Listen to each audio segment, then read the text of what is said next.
Local PIO Groups, episode 100. And here we go. Be sure to visit soundmind.app, peachjar.com, and nicholsstrategies.com. Advocating for public education, sharing our stories, and celebrating our schools, students, and staff. From crisis communications to media relations, social media, and everything in between. We're here to give you the best strategies, tools, and techniques to help you help others. Welcome to the School PR Podcast, brought to you by Peach Jar, Sound Mind, and Nichols Strategies. Here's your hosts, Matthew Jennings and Ryan Ferran. All right, welcome. Historic episode, Matthew. Never thought we'd make it 100. What's up, my man? Yo, and we got a really special episode coming at you for number 100, which rocks. Yeah, special guest, Ian Hanigan, back on the podcast, Chief Communications Officer, Orange County Department of Education. Ian, thanks for joining. Yeah, I'll be bringing you the traffic on the fives, traffic and weather coming up. Your headset is epic.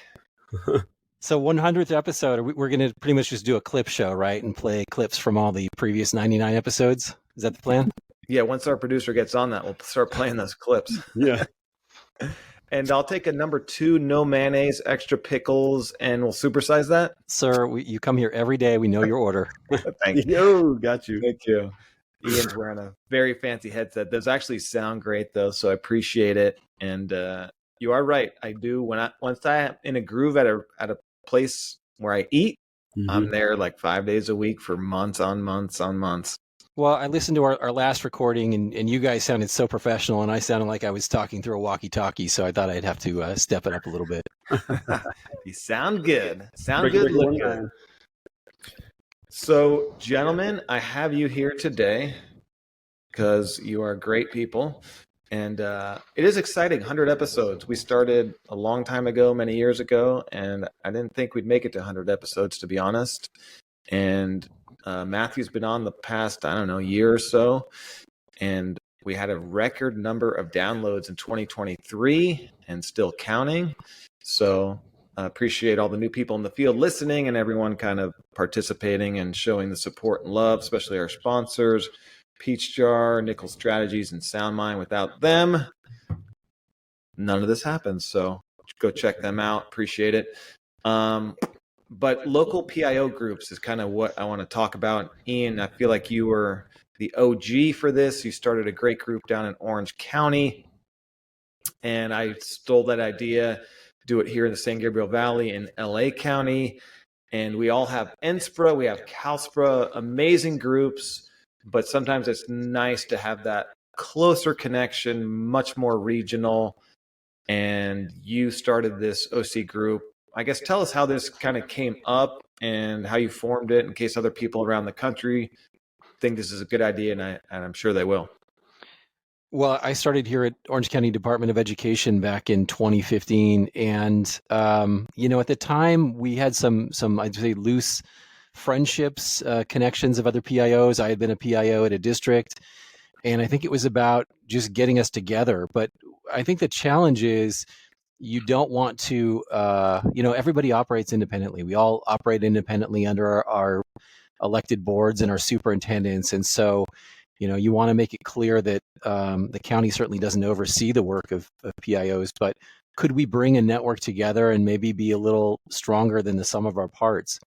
I think really it was a realization that being a PIO or a school comms person can be kind of a lonely job. In my experience, there would be a crisis go down, and sometimes you can get an audience with the superintendent, and sometimes you're just kind of answering the phones and you're out there on your own. And maybe somebody else, a city away, has been dealing with that same crisis, 5 weeks ago, and they have some notes and some things to share. So it was about just getting everybody together, being able to vent a little bit and maybe share some best practices.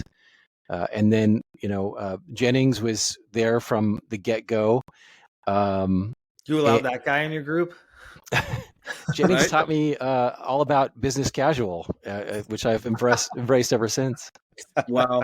Thanks. That's awesome. So we would meet quarterly, but I don't know that it really took off the way I wanted it to until COVID, until we started meeting every week, sometimes twice a week via Zoom. And then we became a really tight-knit bunch. Yeah, and you used to invite me to those OC groups, which I appreciate. Then I got kicked out. We'll talk about that later. But I thought it was a great concept. I enjoyed, even though I'm not in Orange County, you're talking about universal things that applied to me too, which was great. Just the connection, the camaraderie. I thought it was fantastic. You have a great group of kind of superstars in Orange County too, which just picking their brains and hearing their thoughts on different issues was great. So I stole it here and started a small group in San Gabriel Valley. And so we do twice a week virtual, or no, sorry, not twice a week, once every other week. So twice a month virtual. And then once, maybe a quarter or every few months, we try and get together in person if people can. And it's super valuable, especially just knowing, one example I have from earlier this year is that we all kind of went through is that storm that everyone thought was Armageddon, and people were closing schools, and the wave of schools started closing in San Diego and up here. So it was great for our local group here to know what each other's doing. And it didn't need to be the same, but here's what they're doing. And it kind of helps you because when you're in a district, you're often compared to, well, your district next door is closing. Why aren't you? And so if you have that information ahead of time, and they may have a better reason to close because, well, they have floods in 4 of their schools and they can't get enough people there. We don't. That's why we're open. So when you get those questions, you now talk to their PIOs directly who are in contact with the superintendent. So that's just one example where that was on a weekend. We're all on the horn on our email chain and who's closing, who's not closing. Get that information to your soup. They make a better informed decision about what's happening around them. So it's been great. And then just as more issues come down the pipe, you're able to touch base, and we kind of do a go around. If we don't have any topics to the forefront, just, hey, bring your issues in and we'll all help kind of chew on it and try and give you some ideas. So it's been great for us. What network, what region are you pulling from? That's a great question. Mostly our area, but there's a lot of people in OC that don't like your group that come to my group. No, just kidding. No, people that just kind of hear about us through people in our group say like, oh, well, we're in this local group if you want to join. So there are some people on the outskirts that aren't really too close to the epicenter of San Gabriel Valley, but they get a lot out of it. You get more kind of FaceTime. So we're the heart is San Gabriel Valley, but we go a little bit to the coast and stuff. Yeah, it's an interesting thing. And I imagine that each group creates its own culture. And that's one of the things that I really found special about our group is, it's built on authentic relationships. And I don't think that you can force that. I think people genuinely like each other. And maybe the most amazing thing about having this is, you've got just, and I wish I could name everybody off the top of my head, but, obviously Annette Franco and Annie Brown. She's in the group, Annette Franco? Just my goodness. Absolute. Deidre was there. Man. Deidre was there from the early days. Yeah. Furman Leal now. Herman. Who else was helped start this? But Alyssa Griffiths was part of that. Yeah, Alyssa. And I would echo that too. Like anybody that's listening to this is maybe thinking about doing it. For me, that was some of the early days of my career too. And I got to say, like, I super really, really appreciated like developing those relationships. And then when I got to Kalispera or I got to Innsbruck, I had friends that I had spent more time with, that I had not necessarily been in the trenches necessarily with, but we like worked through issues and talked through hot topics together. And I think for me, that was the best thing to come out of it, is that real relationship building and that friendship piece and that component. Now, some of those people we just named off, like I'm friends with, we hang out on the weekends together, we go do things, we go on trips together, so it's been, that's for me, that's been the most, is actually feeling like I'm not alone, like you had led with, Ian, like I've got a group of people. I don't recall getting any invitations for trips. No, he said his real friends that he made out of that group. Oh, okay. I'm sorry. My apologies. But, I think one of the greatest things is the willingness to share content, to share messaging and ideas. There's a tendency, or at least there can be, to get real proprietary if you've got something that is, working well for you. And all the folks I just mentioned and pretty much everybody in our group is so willing to share their strategies and ideas. And I think it's just made us better as a county, and made our schools better as well. Yeah, and the county concept is great. I mean, you're at the county department there, and LACO, our county here in LA, kind of they did a group in COVID, and they kind of just restarted it, which is great. But I don't know, there's something about the intimacy of the smaller groups, and they start. What's cool for, I'm sure, your group and mine is it starts small, and so the culture is really good, and it just slowly builds. And you're right, it's all about the relationships. And Matthew made a great point. It is so much better for new people going to CalSPA or NSPRA knowing 20 people as opposed to like walking in going, my first CalSPA, I knew nobody, and I'm like, it's kind of just not as fun. It's a little bit awkward. You're like, oh, geez. But now, if you're in one of these groups, you go up there, you have 20 friends off the bat, which is just so much better. Yeah, absolutely. And we also have some side conversations and text threads, and being able to commiserate a little bit is I think an important part of keeping our sanity in these jobs. Yeah, so CalSPRA does such a good job, and CalSPRA has regions. So they even expanded the regions over the years. I used to be a regional chair, and it's great. The only little slight difficulty is the regions expand 3 and 4 counties. And in Northern California, if you look at the CalSPRA map, they got like 12 counties. It's hard to get there, but they do a great job of the regional conferences, and they network. But you hear, sometimes like, hey, can we get a region for this area of the state, or add another region? And so instead of putting that on CalSPRA, I would say just do that yourself. So for me, Ian, the work using your model, stealing it, it's not much work at all. I just send out a calendar invite. I get an email chain going. I just add to the contact list, and people are always so appreciative. Like, thanks for organizing this. It's really next to nothing to do, so I don't mind it. As far as you leading your group, what's the work entail if somebody's thinking about, oh, I'd like to lead my local group? Well, I think when I first started, that was the hardest part, was finding out who was in all these roles, right? Sometimes it's a designated communications person, sometimes it's an executive assistant.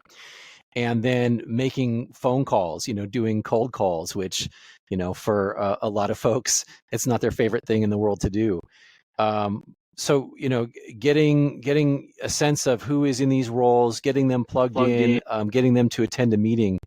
And then over time, we've had so much turnover in these positions, but people understand that we have this network. So when superintendents hire a new school communications professional, they'll say, hey, I want you to get in touch with Ian's group, get on their listserv, get on their list, get going to the meetings. I'll usually try and reach out to them and talk to them and find out a little bit about their background, and let them know what we offer. And especially if they're newer to the profession or just newer to public schools, I think they're very grateful to be able to have some vets that they can ask questions of. And that's really all this is. It's about becoming greater than the sum of our parts. I think, coming into this role, I don't have all the answers. And so, you could try and position this where, I'm trying to, crank out statements for every, to help out every district, especially for those who are newer in the role.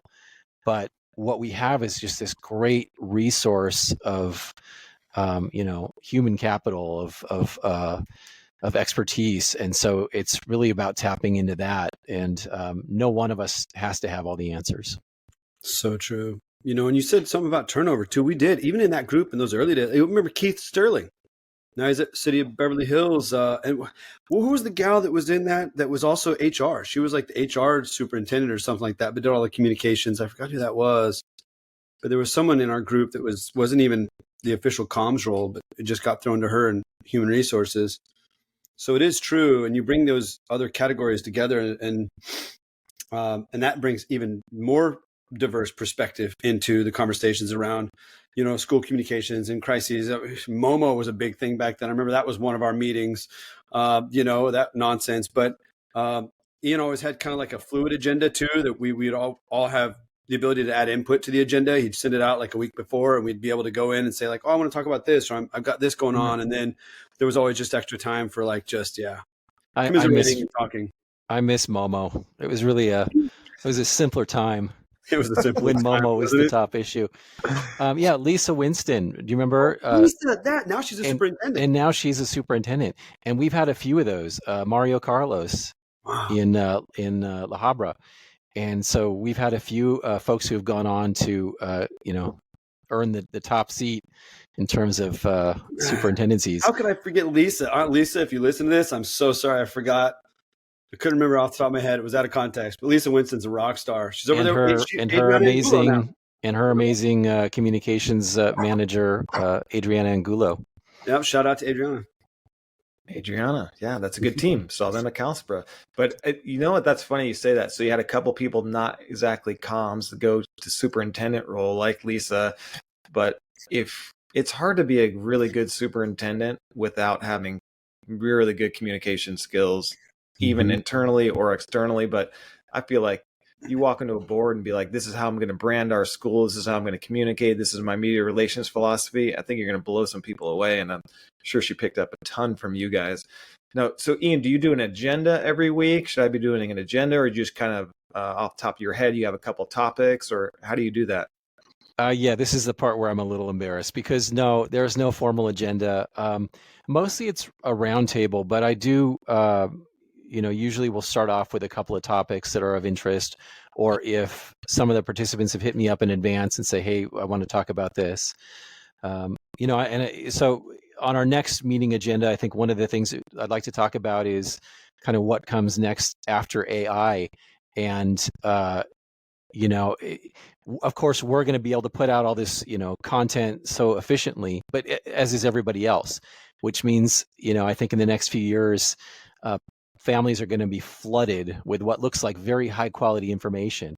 How can we humanize that? How can we build our brand so that we become this sort of trusted source for news? They see our logo and they know we're getting the most credible information here. And how can we be authentic and not, send them something that a robot put out entirely? Because, obviously, if I think families will recognize that if nobody bothered to write it, they shouldn't bother to read it.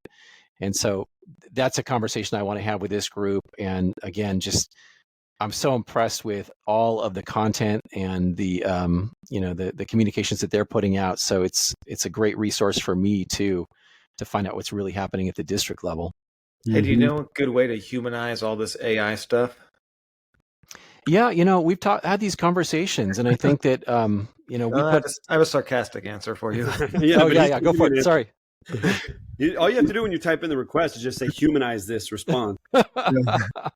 You know what's going to happen? You're right, though. Everyone's going to use AI and have all this polished content, but then it'll be like, it doesn't have that human touch. What should we do? Oh, let's hire all the humans back that we fired for AI.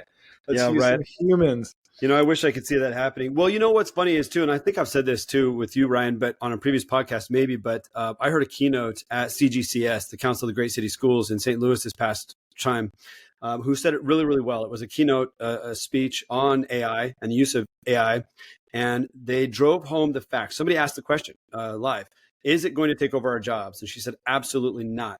The person that knows how to leverage and use AI will take over your job.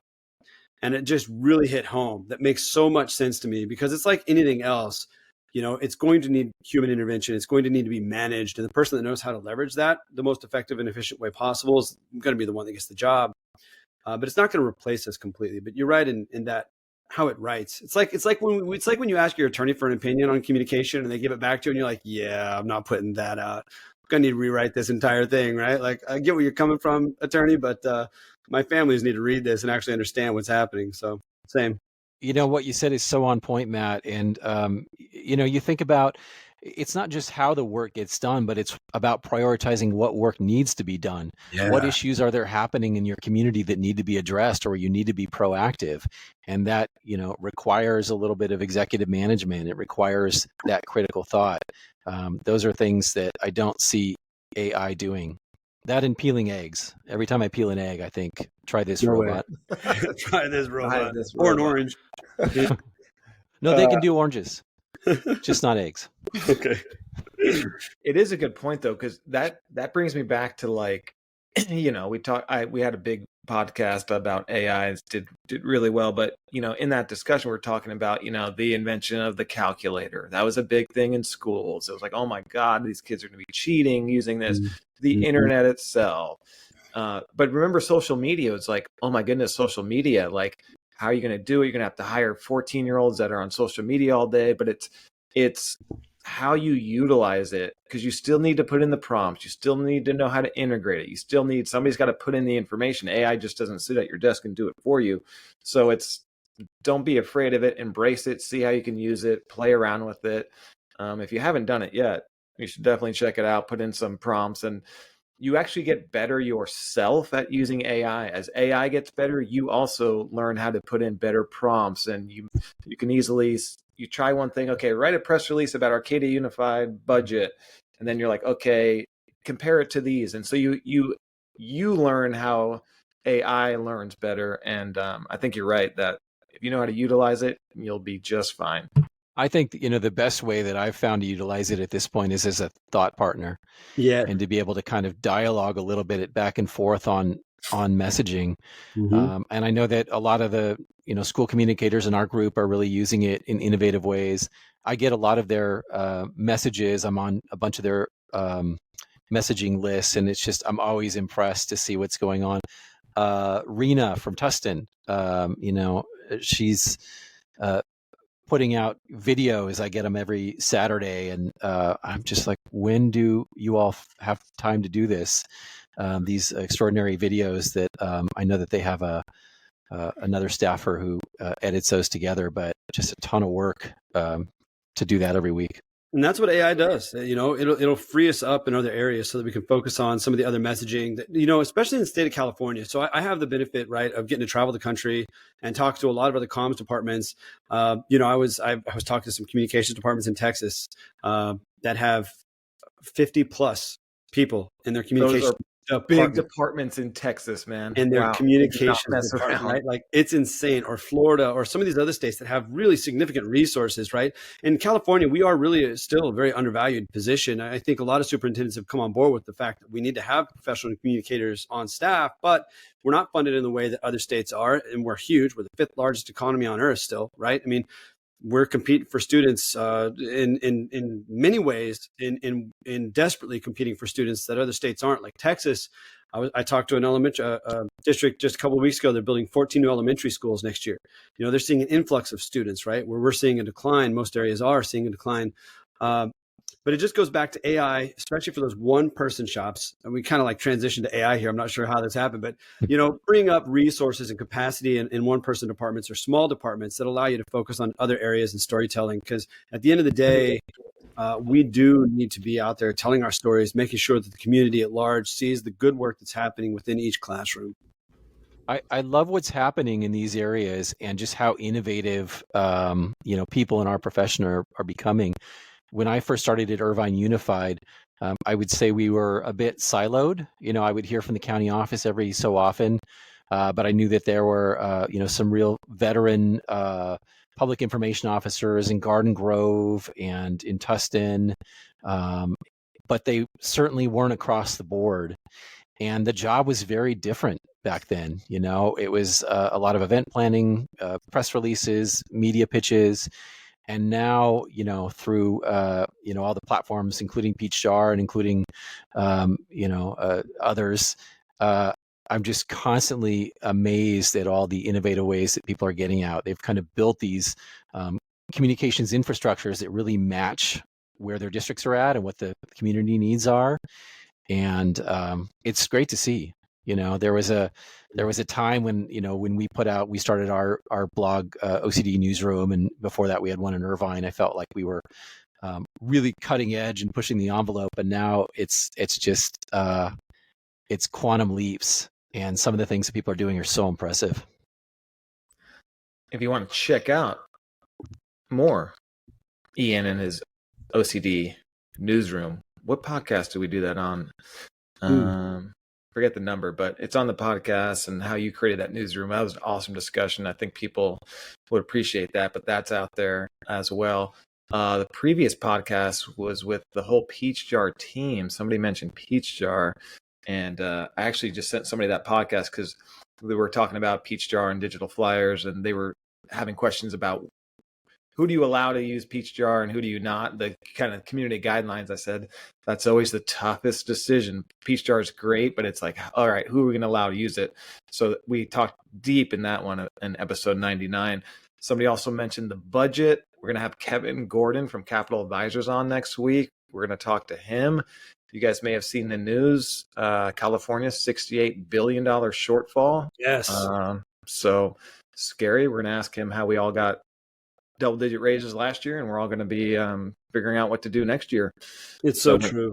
We're going And to talk that's nationwide, man. Nationwide, Ryan. I'm talking to districts every single week. They're making budget cuts. I was just talking to one 2 days ago, $50 million deficit. They have to clear by 2024, and it's happening everywhere. This whole fiscal thing, which is a nightmare. Yeah. And then we're all competing for less students. You know, there was I talked to Kimberly from Jefferson County out in Colorado. We did a video podcast, and she came from the health sector. And I find this very interesting. In the health sector, she worked in the what is that? Where they have the babies? I forget what that is. Where, you know what I'm saying? The part of the hospital where they have the babies. Okay, I've had 2 of them. I should know. I've spent time there. I have no idea what it's called. Anyway, that's where she was, and I had no idea. I had never heard this term. See if you've ever heard this. So, you know, back when the soldiers came back from World War II, we had the baby boom, right? So in the healthcare sector, they actually have coined a term within the last 5 years called the baby bust. And it's very real, and it's a very real conversation in the healthcare sector where they're closing down wards, they're losing nurses, they're right-sizing staff because we are not, as a nation, and most industrialized nations, we're not having babies at the rates that we were. In fact, our birth rates are almost in a free fall. But it just goes back to we're competing for a dwindling population of students, so we're going to get less dollars anyway from the state because we're all in a state of declining enrollment. And then when the state's making budget cuts, we all know that they just look at our section of the pie for some reason first, seems like, to start taking more money away. So it's a very real question. I look forward to that podcast. Yeah, Kevin's going to join us next week. And it is interesting. And, you know, you bring up a really good point, Matthew. The baby bust, I haven't heard that, but it is birth rates are down. And so that obviously goes into school funding, but you know, everyone the past couple of years is doing all these marketing campaigns for students. And I started talking to people. I said, before you do these big marketing campaigns, make sure you have students to attract. Absolutely. You're trying to do marketing campaigns for aliens that aren't here. There's a small pie, but it's not this big pie of students lounging around looking for a place to go. There's just not the numbers. Look at your California. Yeah. And if you're in California, a lot of them are leaving the state. And like you said, Texas, they're building schools. California, they're demolishing them. We're closing them. But it's an issue. And I just was reading a newsletter from State Superintendent Thurman about how they're doing. Part of it was about teacher recruitment. And they had a bill last year to pay them more, up to 50% more by 2030, and do all these teacher recruitments. It's like, well, that didn't go through. They have some bonuses, but no good teachers. So how are you going to pay teachers more when you're 68 billion in the hole? Like, how's that going to help? And teachers are just, the burnout rates now since the pandemic, behavior issues is through the roof. So it's a real serious problem for public education.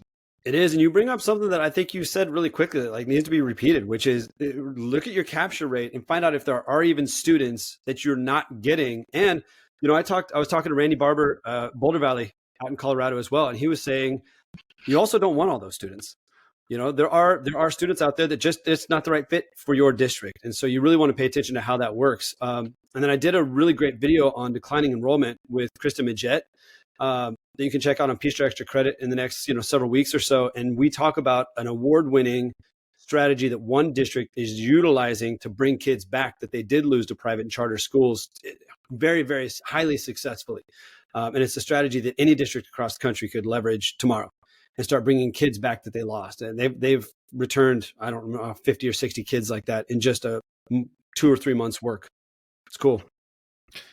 Yeah, I talked to, and speaking of our local, getting back to where we started, our local PIO group, one of our local districts is like, well, we're bracing, we're going for a partial tax. Even if we get it, we're still doing layoffs. If we don't get it, we are really in trouble.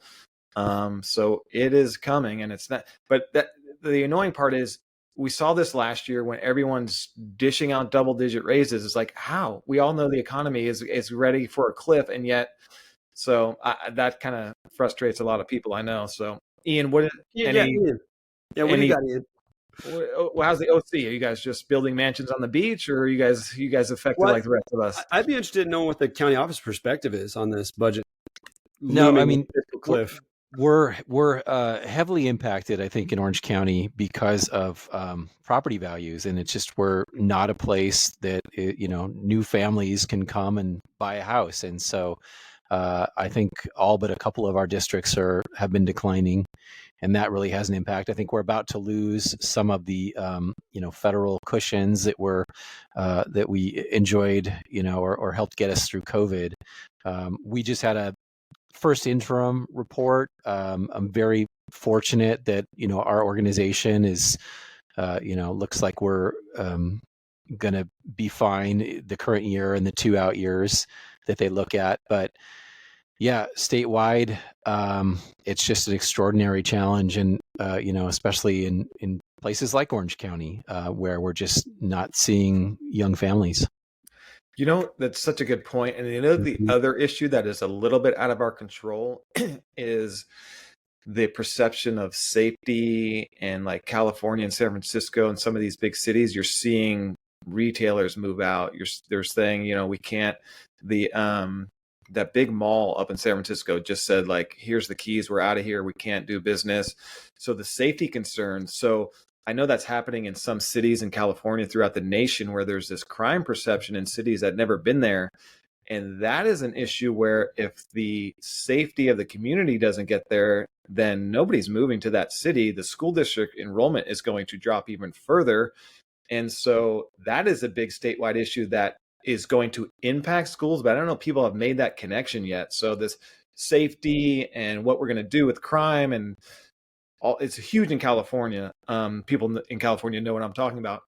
So, but if your city is one of those cities that's having struggles with that, guess what? They're going to move to a neighboring city, a neighboring county, a neighboring state, and your enrollment's going to drop even further. And then once the reputation of X city used to be safe, it's not.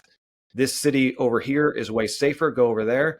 That's going to take generations to recover from. So our issues in education and the budget are, combined with our communities and the state, and everyone's kind of touched here. And I don't know that people are talking about that at that higher level, that it needs to be addressed, I think, in that 360 way.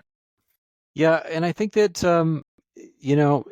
certainly there are problems that we as educators or working in the education field can't address on our own. But I do think that there are ways that just by strengthening our school systems, by gaining that reputation, and even from a communication standpoint, by creating brand ambassadors and by really promoting all the great work that we do. I've seen a lot of communities. Working for Irvine is a great example, that are just known for their quality of education. People move there. People come, from across the world based on the quality of their schools. And so really doubling down on those things that we can control.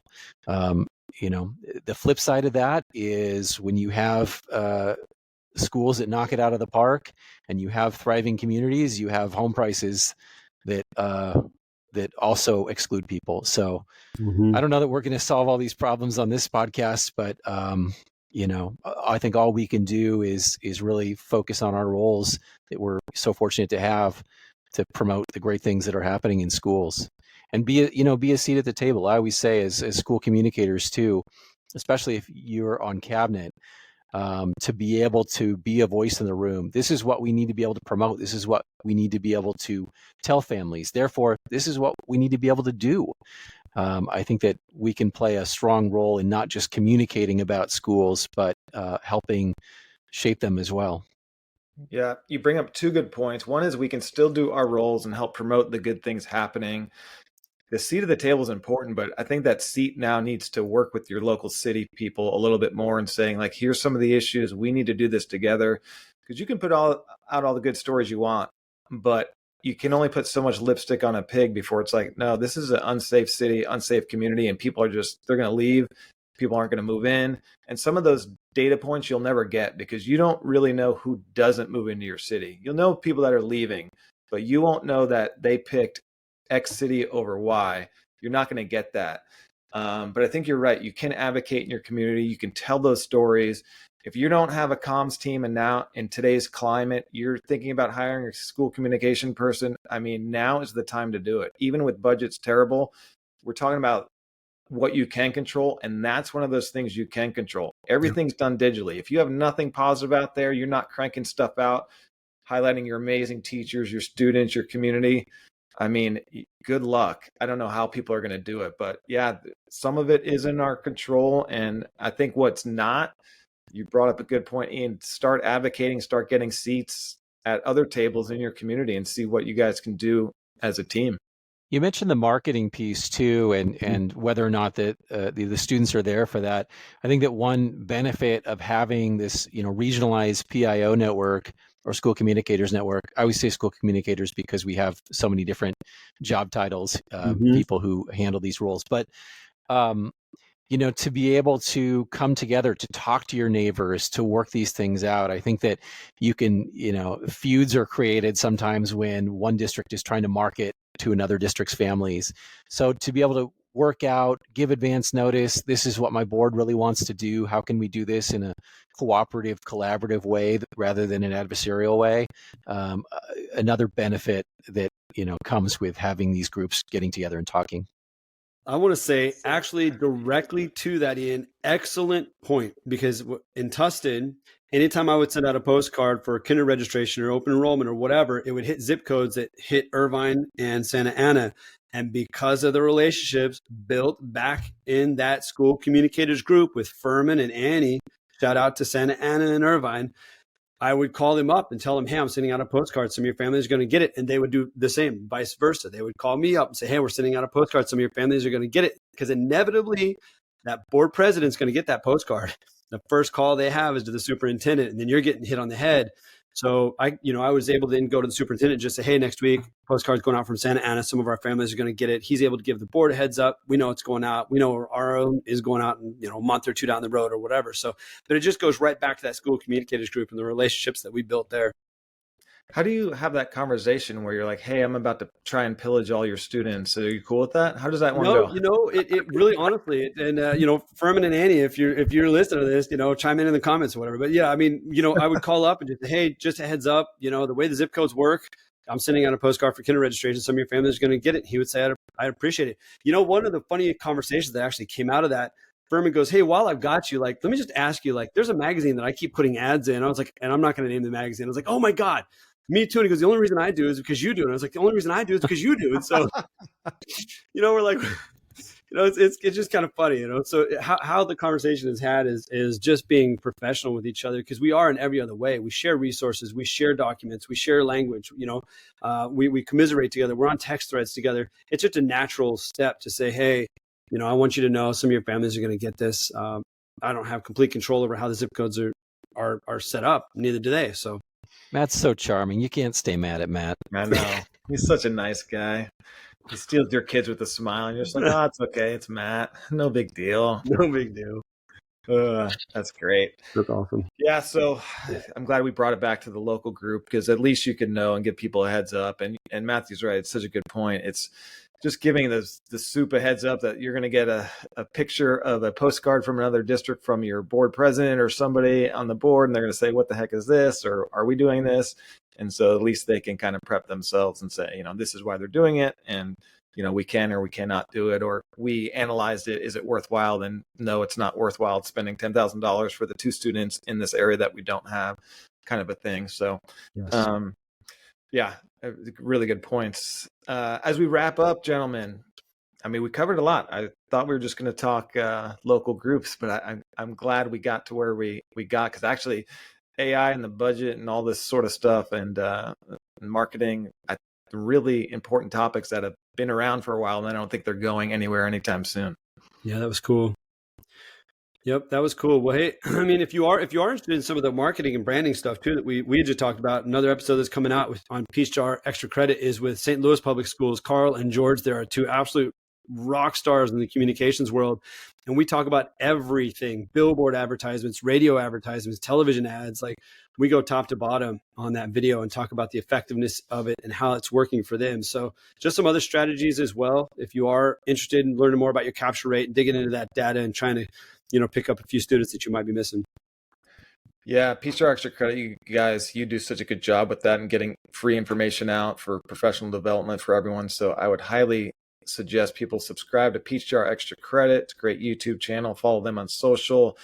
Ian, the OCDE newsroom. I'm not in Orange County, but I subscribe to it. It's really helpful stuff. You put out so many good articles that are just informative for people, whether it's local or state, regional issues. How can people subscribe to the OCDE newsroom?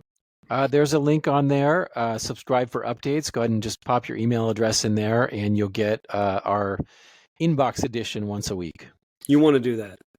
Yeah, newsroom.ocde.us, front page, subscribe for updates, and I would highly suggest you do it. There's really good information on here.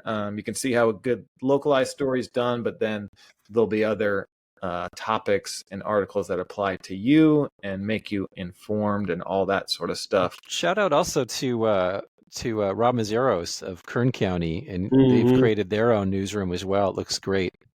They must have listened to the podcast on creating your own newsroom. Rob's amazing. He's a great guy. I'd follow him. And so I want to see if I can subscribe to Rob's. Talk about branding and design. That's the dude right there.